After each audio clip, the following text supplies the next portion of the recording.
Okay, start. Yeah, okay, so we'll be starting with our presentation. We have chosen the Indian alcoholic beverage market as our industry for this analysis. So So, yeah, I'll be covering the industry overview. Uh, so let's begin by quantifying the size and growth potential of India's alcoholic beverage industry. So, according to recent Chrysler and industry estimates, the total value of the Indian alcoholic beverage market stands at approximately 4.1 lakh crores in fiscal year 2024 and is expected to expand by rupees 5.3 lakh crores in FY 2026, implying a CAGR of 8 to 10%. This makes India the third largest alcohol market in the world, contributing nearly 3% to the country's GDP and over 2.4 lakh crores annually in the state excise revenues. Now, let's understand what's driving this rapid growth. Number one is premiumization wave. Consumers are trading up from the mass market products to premium and super premium categories. Premium whiskey, gin, and craft spirits are seeing double-digit volume growth, outpacing the industry average. Urbanization and income growth, rising disposable incomes, rapid urbanization, and evolving lifestyles has increased discretionary spending on alcohol. More than 100 million new customers will enter the legal drinking age bracket by 2030, expanding the customer base significantly. So how is the Post-pandemic, Samya, tell me, how the new GST regime is going to help to boost the demand of alcohol in India? Is there any linkage? sir, I think currently alcohol is, I think separate VAT and taxes are It is not the put part of on. GST basically. It is not Yeah, it's not a part of outside the GST framework, so only basically. it will have an indirect, kind of a flip to this industry because a lot of people will have, a lot of disposable income with them. Okay. Right. Because other things have become cheaper. Okay. So now, they can consume the demand of this industry will go up because of that, isn't it? Yes, yes, ठीक है sir. चलो आगे चलो कोई बात नहीं that was my thinking about Yeah. So post-pandemic, beer volumes have recovered strongly, and wine consumption is growing at around 15 to 17% CAGR. Um, the industry is seeing FMCG-like transformation. The industry is increasingly adopting FMCG style distribution, packaging innovation, and branding strategies, enhancing efficiency and driving value creation. okay Can we go on to the next slide? Yeah. To put it simply, there is no longer a 30,000 crore industry as earlier estimates suggested. The number is only suggested to the organized IMFL segment. When you consider the entire beverage universe, spirits universe, beer, wine, and country liquor, the total economic value now exceeds 4 lakh crores. In summary, India's alcohol industry is not just growing, it's structurally upgrading. The shift towards premium and organized players will continue to drive both top line growth and margin expansion over the next decade. okay uh, Next slide. so now I'll be just quickly going through the competitive landscape and the major alcohol players in India. okay So within it was India's Ashwin you're there yes, sir. Ashwin yeah ठीक है So within the Indian market, within the competitive landscape of alcohol in the Indian market, United Spirit leads the market with a share of 35.4%, leveraging a wide IMFL portfolio that covers premium to mass market segments through brands like Johnnie Walker, McDowell's, and Signature. okay And United Breweries follows with a 17.4% share, dominating with beer category with Kingfisher and Heineken. Radico Khaitan holds nearly 15% and has been growing strongly with products like Magic Moments Vodka, 8 p.m. whiskey, while also pushing into premium categories. Other 8 p.m. players, whiskey. This is a brand, huh? yeah, Radico, which sir? 8 p.m. 8 p.m. is a product under their brand, like Magic Moments is vodka. 8 p.m. vodka is also a product which they have launched. Whiskey, 8 p.m. whiskey, sorry. Yeah, yeah, 8 p.m. whiskey. Just to tell you about, when I was just I passed out, I think from school, we Yeah. were not knowing, what kind of whiskey are there in the market. So, so we were traveling to Nainital or Masuri somewhere, okay, with the friends. So I bought a whiskey which was 8 p.m., because one of my friend's father, he used to drink that 8 p.m. So he said Oh. 8 p.m. whiskey hoti hai. So we bought it and then we took it to Masuri and had there. But we couldn't even had one or two pegs because we were very new to whiskey that time. We were just growing up. So we brought the bottle as it is and gifted to my friend's father because he was regularly consuming it. Okay, go ahead, please. Yes, sir. Okay. So that Other was players like 1979. So Allied. we are talking about 1979, kind of a thing. Oh, Okay, okay. okay. Go ahead, please. Go ahead. Sorry to interrupt. So other players like Allied Blenders and Distilleries (ABD), uh, with Officers Choice and Tilaknagar Industries have small shares but still maintain regional presence. Mm. Interestingly, Sula Vineyards, though just 0.9%, is the clear leader in the wine segment and has pioneered wine tourism in India. So the key takeaways here is that while large players dominate spirit and beer, small and niche players continue to carve out positions in premium and regional markets. The fragmentation also highlights opportunities for consolidation and innovation in product mix. Now, Tejas will be explaining the growth trajectories and future outlook. Tejasvi. Tejasva. Tejas Prasad. So what's the spelling? T-E-S? Tejasva. Tejasvi. Va. Okay. Va. V-A. Okay. Tejasva. Okay. Yeah, please continue. Yeah. So the Indian alcoholic beverage sector today stands among the fastest growing consumer आपका full industries name क्या है globally. तेजस्वा? Sahani. Sahani. Okay. Okay. ठीक है.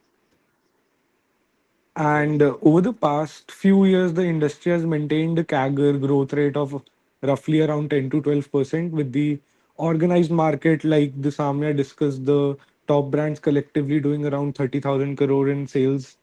At the company level, performance remains robust. United Spirits lead with closely around 12,000 crore in annual sales, while United Breweries under Diageo follows at around 8,900 crores, recording roughly around 32% CAGR. Radico Khaitan, driven by premiumization, reported a CAGR close to around 35%, and Sula Vineyards achieved around 600 crores in sales with a 14% CAGR. Who The are the, overall Tejaswa, who are the wine producers in India? I mean, can you just name one of them or a couple of them apart from Sula? So if I remember, one is Sula, of course, and then apart from them, there are uh, some vineyards in Nasik, Zampa vineyards, and they have this artisan wine. Okay. And uh, so, You ever take wine?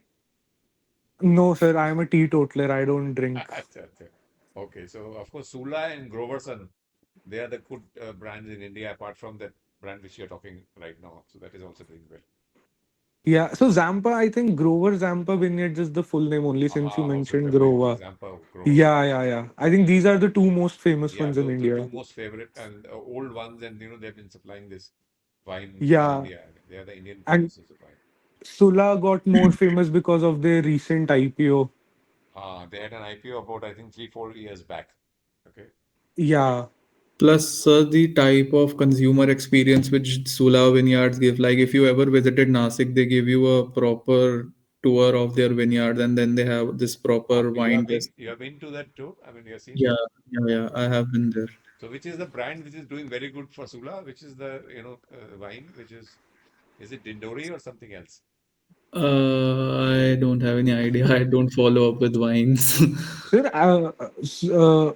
wherever I've seen the brand which which they portray in their this thing shelf is named as Sula only, no? Or there's different brands under Sula. Under Sula, they have, different, this thing. Products. Dindori is one of their, product name basically, which is one of the premium brand of Sula. I mean, red wine basically.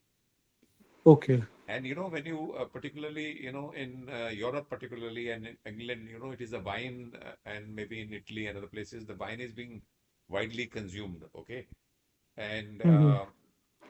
when I went to England, my niece, she's settled there.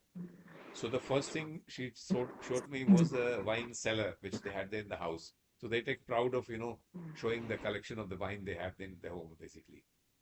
Yeah, I think I read this somewhere else as well that in France, at a very early age, from 14, 15, you start to have that table wine also. Yeah, yeah, yeah. So wine is So, widely consumed, basically in Europe, talking about France and Italy and Rome, I mean, other places like England. Yeah, they have proper wine drinking classes as well, where they gather and they teach how to relish a wine. Absolutely, absolutely, absolutely. Of course, they drink a lot of beer also. I mean, particularly Holland Yeah. and other places. So their wine and beer consumption is the maximum there. yeah. Okay, so go ahead. So, so coming back to apart from the number, so several structure we thought that the drivers behind this trajectory is India's rapidly expanding middle class and rising disposable incomes, as you also mentioned, that is creating a large and growing consumer base. Urbanization is another major factor that is, with more than 30, with more than population now consuming for premium brands and people living in urban sector demand for branded and premium beverages. Yeah, Social acceptance of alcohol among millennials and women is broadening the addressable market. yeah. And additionally, the digital marketing platforms are improving distribution and brand accessibility. One of the examples for this is also Shark Tank India, on which several craft beer brands appeared on, and their outreach just grew massively after that. Okay, And premiumization. So one of the examples for this Shark Tank thing, which I mentioned, can be the Woodsman whiskey, which appeared on Shark Tank India. okay. Good. Premiumization is a key strategic focus across the industry with brands, with companies like Radico and United Spirits are upgrading their portfolios with premium whiskeys and craft spirits again. And United Breweries is also diversifying into craft and flavored beers, while Sula is focusing purely on their vineyard capacity and premium retail experience. Okay, Looking ahead, the industry outlook remains strong. So by FY 26, the Indian alcobev market is expected to reach around 5.3 lakh crores by 2023. And the market size is forecast to hit USD 100 billion, representing a CAGR of close to around 8%. Per capita consumption is also projected to rise from 4.9 liters currently to around 6 liters by 2030. okay. Can we go to the next slide? So the other thing which we looked into is that despite this growth story, the cost structure remains one of the biggest challenge. With more than 75% of the total industry costs are externally influenced. Excise duty and state taxes, which vary significantly from region to region, make up to close to 40 to 55% of the total cost, directly affecting the profitability. Raw materials and other accounting for 15, close to around 15%, are also exposed to the volatility in the inputs, agriculture inputs, barley, sugarcane inputs, So the etc. major cost uh, is basically the excise and the duties, The raw yeah, material is just correct. 15%, 20%. Yes. Okay, Then packaging cost also contribute to somewhat around 10% and are linked to fluctuations in glass, paperboard, and energy prices. Logistics and distributions, another close to make up around 6 to 8%, are impacted by interstate transport restrictions, fuel cost, etc. So even a small change in excise duty or agriculture output can materially compress the margins. So again, Haryana is a classic example with regards to their lower excise duties and alcohol being sold for relatively lower prices in alcohol in Haryana.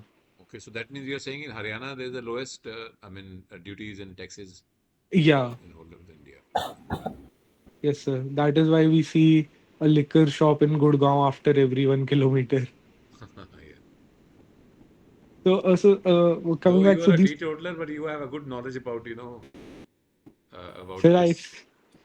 yeah, I mean, once you step out on the road, so Uh, observations can, Absolutely. So you are yeah. in staying in Gurgaon. Yes, sir, I stay in Gurgaon. यहीं मतलब अश्विन के पास आसपास में रहते हो कहीं sector 50 Uh, sir, I stay in sector 68, the 68 Tulips region. 68. Okay, okay. Yeah. Fine, So please go ahead. yeah, so the from looking from a profitability metric, the pressures are clearly visible. So United Spirits maintain a EBITDA margin of 21%, and Radico Khaitan operates at around 14%, and they're steadily improving though through their premium launches. And United Breweries, despite its volume leadership, records a margin only of 9.5%. And Sula Vineyards is a very niche, premium positioning, and leads with a margin of close to around 26%. Okay. The price differential between categories further highlights the importance of premiumization for profitability. A premium wine case generates revenue of approximately 1900 per case compared to about 450 per beer case.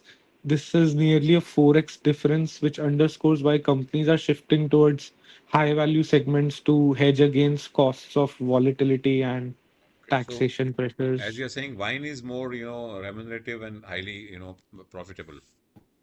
Yeah, because of its cost structure. So, and the competition space as well. So, if you'll see that in India, the competition for beer is, largely fragmented with all the new brands also which come up. They come up in this beer space. Mm. Bira 91 and other brands, the new startup, they came in this beer segment space, making it more fragmented. So, wine is, of course, definitely difficult to produce with Sula, maintaining its vineyards and everything. But with that, the premiumization factor comes in, and with scale, the profitability margin can definitely increase, is what we're trying to highlight. Yeah, yeah. अच्छा So आपके group I के बाद कोई और बचा है या this is the last group isn't it So this is the last group. Okay okay अभी कितनी स्लाइड्स so बची हैं आपकी So three, four, five more slides. Okay so please go at so 5 to 10 minutes you have to finish yeah, so I am done. We can go to next slide. So I'll just be quickly explaining the valuation metrics, and the two metrics which we have identified for the alcohol industry are the EV by case and EV by LAL, which is also called the liters of alcohol. So why we chose these metrics is EV per case identifies tell and so it tells us the how much enterprise value is being assigned to every case of alcohol sold. This is most relevant for companies like United Spirits or United Breweries, where brand strength, consumer loyalty, and distribution reach matter more than owning distillation assets. A higher EV by case reflects strong pricing power and a premium positioning. And EV per liter of alcohol is used more for distillery based producers. Here, the company's value is linked to installed production capacity, and it is important for firms like Radico Khaitan and Tilak Nagar Industries, which own large distilleries. So, EV by liters of alcohol show how efficiently their assets are being valued by the market. Now, so these are our valuations. I'll be just quickly going through the numbers. So, United Spirits is the leader, selling nearly 88 million cases, and its EV per case is around 1,086, reflecting its strong brands like Johnny Walker and McDowell's. United Brewery sells the highest volume with 200 million cases, and its EV per case is just 238 crores. This highlights structural differences because beer is a higher volume and low margin product, so its mm. valuation per unit is much lower relatively. Okay. For Radico Khaitan, with just 20 million cases, it has an EV per case of rupees 2000 crores and the EV per liter of alcohol of rupees 260 crores. This shows that despite smaller scale, its premiumization and in house distillation assets are valued highly. So Radio For Khaitan क्या करता है? What is the product of Radio Khaitan? Sir, Radico Khaitan main product is your Magic Moments vodka and Vodka. the 8 p.m. whiskey, which also we discussed. Okay, okay. So it is having the highest EV per case, isn't it? Yeah, and also it has an unke paas basically they have in-house distillery, so we have also used the EV per liter of alcohol for it Okay, okay. for Radico Khaitan and Tilak Nagar Industries. Uh, So this and Tilak Nagar industry कहाँ पर है? Is it somewhere in, I mean, Tilak Nagar के पास में है क्या? No, no, it is Maharashtra based. Maharashtra based. Okay, not the Tilak Nagar of Delhi, basically. No, no, no, not that. The Allied blenders with brands like Officer's Choice sits in mid tier with rupees 521 crores per case. Tilak Nagar Industries, though small at 13 million cases, still commands a respectable rupees 680 crores per case because of its distillation base. And Okay. finally, coming to Sula Vineyards, even at only 1.75 million cases, it shows a massive EV per case of over rupees 1500 crores. This reflects the niche premium nature of wine, which is low volume but high margins and brand equity. Mhm. So, moving to the next slide. So this is just a summary of what I spoke just now about EV by case and EV per liter of alcohol. So it's about premium spirits, which are the United Spirits Limited and Radico, which have high EV per case due to strong brands and established market presence. And for beer, we have taken the United Breweries Limited with lower EV per case due to high sales volume but typically thinner profit margins. Mhm. And bulk alcohol producers like Globus valued primarily by EV by liters of alcohol, reflecting the capacity and efficiency of distillation assets rather than brand equity. And for producers of wine like Sula, very high EV by case reflects its niche premium status and specialized market. Now, moving towards the final segment of this presentation, Shivam will be explaining the comparative analysis. Um, okay, so on so when we see the USL, the United Spirits, so it's the industry scale leader with the largest market cap of 1 lakh 8,000 crores, and it has the highest sales also. EBITDA margin is of 20.8% with the net profit of 1,500 crores, which reflects the operational efficiency. However, the EPS CAGR is just around 12.5%. So the growth is more stable rather than aggressive. The valuation is demanding with like PE of with the P ratio of 64, indicating much of the stability is already priced in. And when we come to UBL, so it is the second largest one. It's the market cap of 82,700 crores and the sales of 8,915 crores. It delivers a strong EPS CAGR of around 32.5%. I mean, yes, the EBITDA margin is the lowest among its peers at 9.6%, and the PE is at like higher valuation of 103 multiple, suggests that the investors are paying a more premium upfront for the growth. Then we have the Radico Khaitan, which is the sector's growth engine with 4,843 crores in sales and 343 crore net profit. So it boasts the highest EPS, which is 25.8, and the fastest growth of 34.9%. But it comes with a cost because Radico trades at a P ratio of 118 and EBITDA multiple of 61.2, which is the highest in the group. But this premium is justified by its consistent earnings expansion and the strong technical momentum, which is including a golden cross on the charts. Then we have the Allied blenders and distilleries, which has a solid EPS CAGR of 30.3%, but its EBITDA margin is much lower and high valuation. I mean, there's an upside, but depends on the improved execution. Then we have the Tilak Nagar, which is a high risk case because despite a 19% EBITDA margin, it reports a net loss of rupees 282 crores. So it's the metric which is unreliable, and on technical terms, it's fundamentally weak. Sula Vineyard is a niche, highly profitable player with around 580 crores in sales and 70 crore net profit. It has the highest EBITDA margin in the industry at 26.4%, and a reasonable PE of P ratio of 34 and EBITDA multiple of 17.7, which is making it relatively undervalued. Coming to the next slide. So the next one. Okay, so basis on our analysis on Excel working and also the trend line, so we suggest these strong buys for the two companies, which is one Radico Khaitan, because it has superior earning growth, fastest EPS growth in the sector, 34.9%, and EPS of 25.8.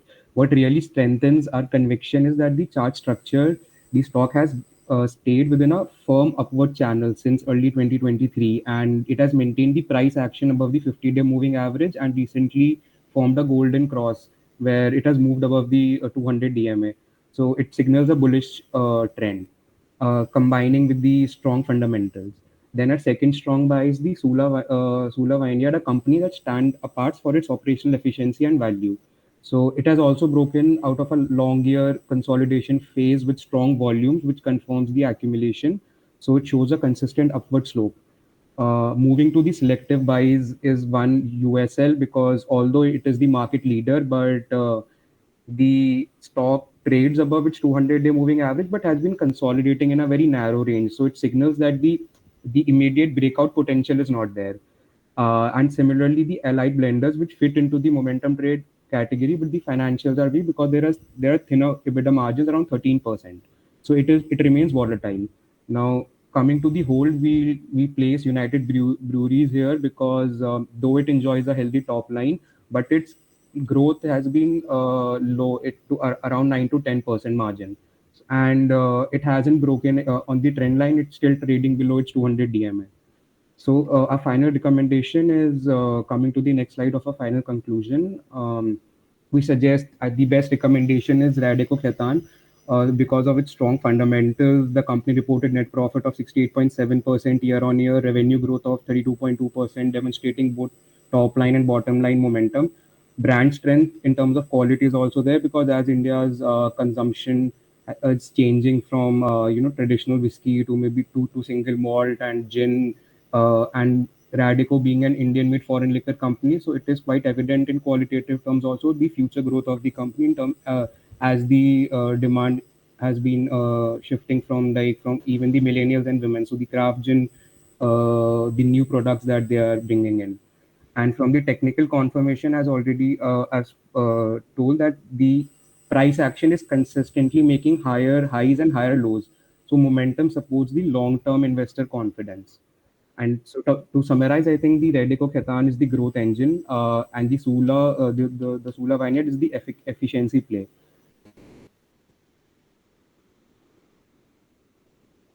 So Yeah. you said, Shivam, you were saying like higher highs and higher, lower lows. Yes. So that you saw from the chart The basically, isn't trend it? line. Yes. So this is called the technical analysis, okay? So Yes. अभी आपने कोई course करा है technical analysis में or नहीं, you, no, sir. huh? It was no, Or no. you just learned from these classes only, isn't it? I've learned from the classes. Okay, good. तो अच्छा है आपका मतलब your presentation was good, okay? And that finishes all the four, this thing. So you have how many people, students have presented Uh, for Samya, Yes, sir. Ashwin, Tejaswa, and Shivam Gupta. Okay, so these are the Yes, four students. ठीक है. चलो, have you done that? खत्म हो गया आपका? yes. yes, sir. Everyone has चलो spoken. ठीक Sir, है, do good. we need All to the share this PPT? हाँ Do we need to share this PPT with you? हाँ कर देना, उसमें डाल देना ना, गूगल ड्राइव में डाल दो. ठीक है. Excel we have already uploaded in the Google हाँ Drive. We will this upload this. also you can just upload. Okay, fine. Okay, okay. Thank you so much. Thank you, sir. Okay, Thank you, sir. Thank you, sir. okay, Samya, thank you.